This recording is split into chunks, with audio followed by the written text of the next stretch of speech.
Hello, and thank you for tuning in. My name is Andrew Harris. I'm a co-chair of the Editorial and Website Committee for the Canadian Science Policy Centre.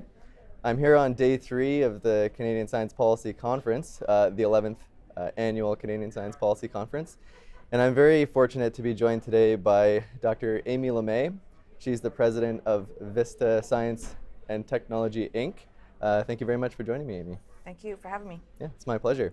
So I understand you posted or published an editorial for us on the Science Policy website, sciencepolicy.ca, where you discussed the implications, the promise of science. Of course, I wanted to get the term right, and how this affects policy decisions. Yeah. And you mentioned as well that unfortunately, many of the actors in this community, science, technology, innovation community, don't really understand or grasp the fact that a lot of policy decisions are made with knowledge yet to be. So I wonder if you could elaborate a little bit about this. Tell us how helping to allow people to realize the importance of the promise of science can be beneficial, and the role of Vista in accomplishing this goal, and how it affects science policy Sure. in general. So first of all, maybe what I should try to explain is what I mean by the promise of science. That'd be great. And so that is, the promise of science is reflected in all of the different expectations that we have for science to serve society. And these include, they go behind the basic scientific and technological advances that we expect from science, to include things like social, economic, cultural, political, policy, environmental, health, training, impacts and benefits. So that's what I mean when I talk about the promise of science. This ability of science, or our hope that science will provide us with solutions for a better future.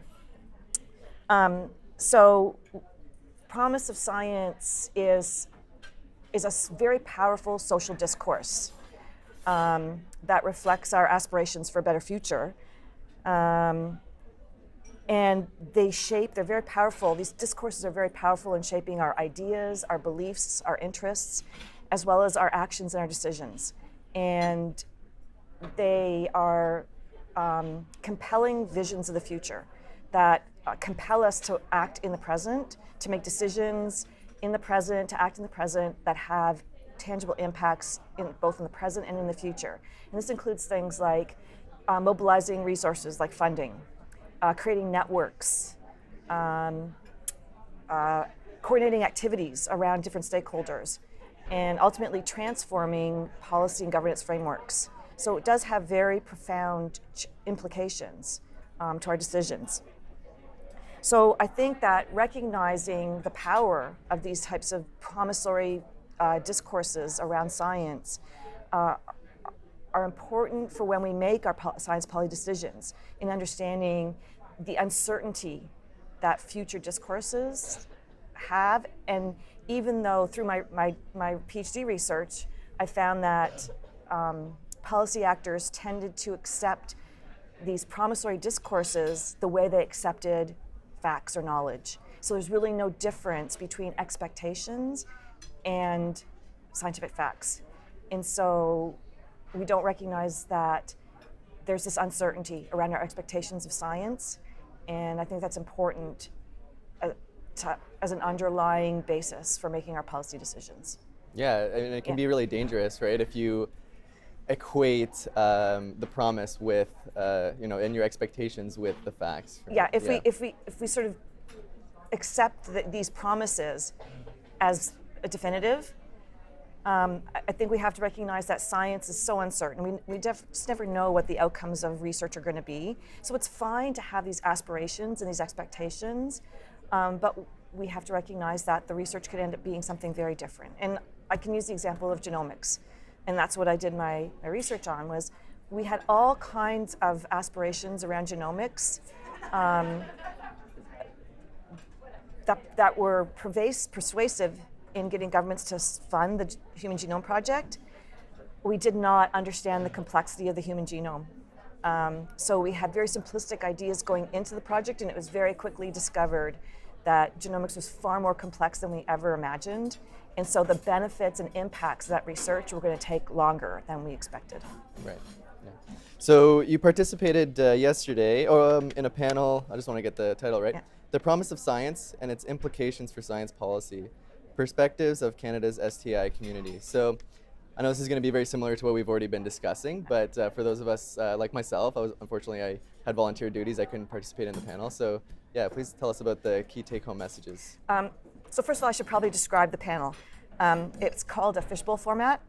And so the way that works is it involves audience participation. It allows for audience participation.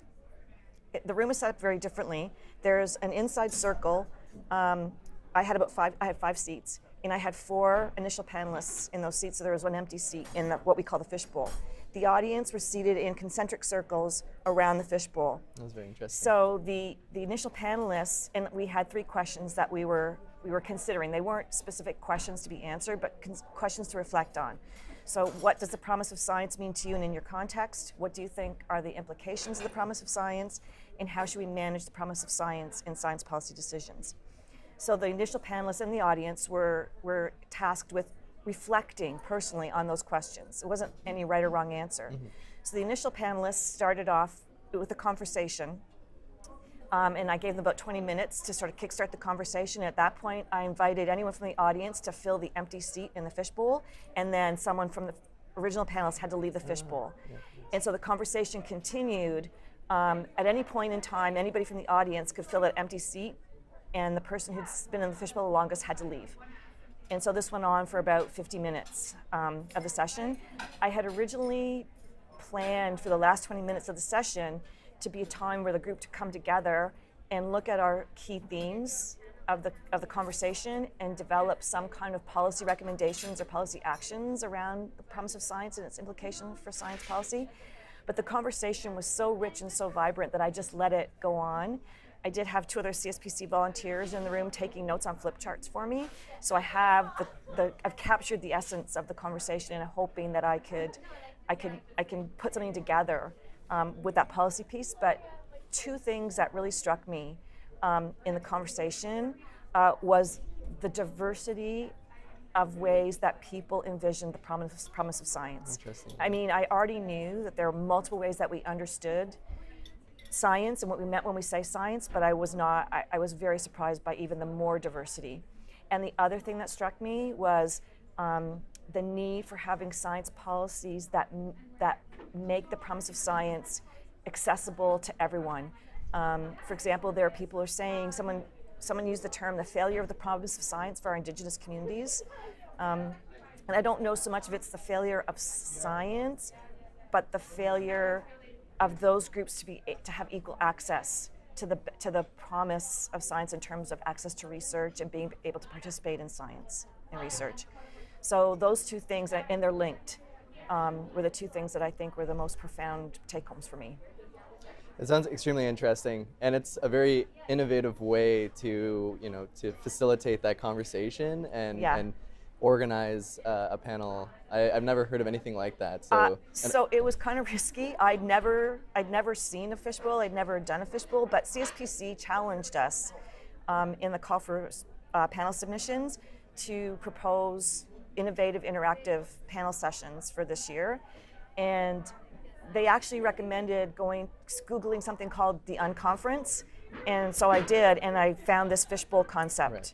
Right. And it was risky. I wasn't sure. Well, the risk is that it's really unformatted. There's really very little structure, except for having the 4 panelists who have a chance to reflect on those questions beforehand. And also, too, I knew from past CSPC conferences that the delegates and participants really do want to be involved. So I wasn't too worried about the fact that of getting the seat to be filled in the fishbowl. It was just a matter of where the conversation would go and what kind of comments or themes would emerge from but I was really happy with the outcome. Well, the gamble definitely paid off, because I heard from several people, I'm sure you did too, I've heard from several people that it was an exceptional panel, so congratulations on that. I'm very pleased with it, And in the interest of time, let's just try to keep this last one a little bit short, but you're very involved with CSPC, you're a volunteer and you're an active participant in panel organization, so I think it would be interesting to hear what your take is the greatest benefit of this conference. So for me, it's the connection to a community, the sharing within the community, to be able to have this opportunity every year to get together with people who share ideas and visions and values around science and policy, and to continue those relationship buildings. And I think in a broader sense for the country, it's the bridges that CSPC builds between science and policy to improve the service of science to Canadians and Canadian society, for sure. Absolutely. Couldn't agree more. Yeah. It was a pleasure to meet you, Yeah, and thanks so thanks. much.